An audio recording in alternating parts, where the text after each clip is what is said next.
Welcome to the building of the TLR 8E 3.0.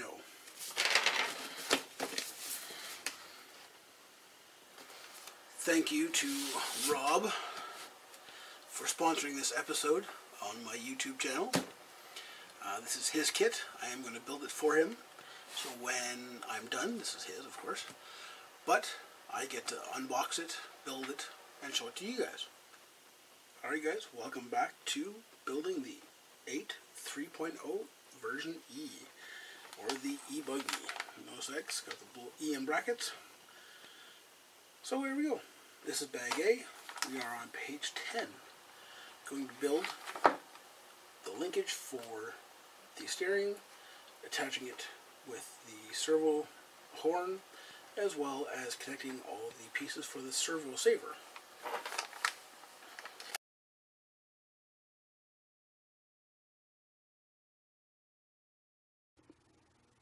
Alright guys, welcome back. And I screwed up. So, wasn't in camera for the first section. I just went and reviewed the video. So, this is take number 2. So, it's already built. See? Ta-da! This is the section that I filmed earlier, and I screwed up because I was way off frame. I was down here somewhere and not even in frame. So, changing cameras, so I have more room to do this. And this is what it looks like. This is just the front steering. You can see it. It's the front steering rack. Nothing much to it. The servo saver is on this side. I don't know if you can see that split, but that split is where the servo saver action happens. So if you get a crash, it'll rotate. And this is the front brace that attaches to the chassis, and the steering linkage. It's all here. So I'm going to go through the manual just for a second, because you can see I've already carried on with the rest of the buggy, but we'll just sneak peek. Spoilers! Anywho, so the manual goes through the steering link assembly. Again, we just put this together, snap the ball cups in.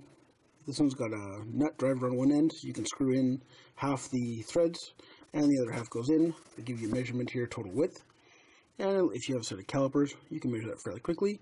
But this is accurate to scale. So that size from there to there, if you put it on top, it does match.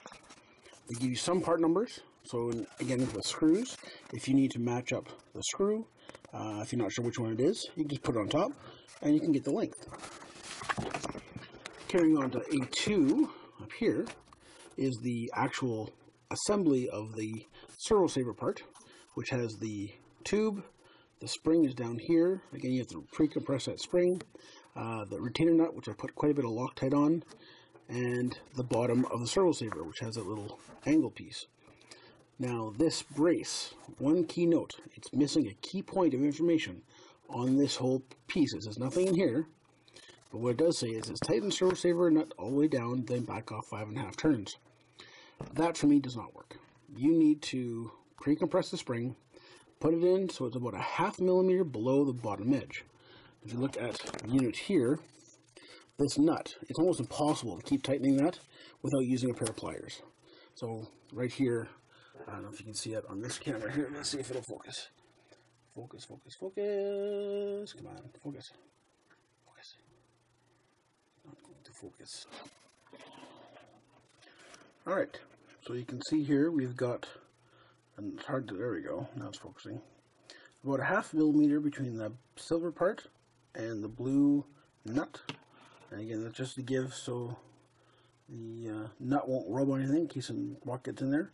But right here, I Loctited a bunch of stuff, or I put a bunch of Loctite on that nut and threads, that way it won't move. So when you're building this, just compress the spring a little bit, put it together, crank it down until basically finger tight, you can't go anymore. It should be about 0.5 mil. If you're not quite there, put some tape on a pair of pliers so you don't mess up the blue coloring on the nut, and tighten it down a little bit more. Once the Loctite is grabbed, you're good to go. And once every so often, once a month or whenever you do a teardown, always check that nut, make sure it's still tight. If it loosens off at all, take it all apart, clean it, re-Loctite it, let it sit for over a day before you use it, and you're good to go. So the other thing that's not shown at all is on this little arm here that attaches the two sides together.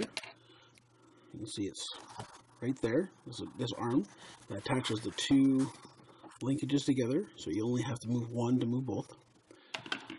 There are two bearings that go in here. They're not shown in the manual at all. They're not talked about at all, but they need to be there.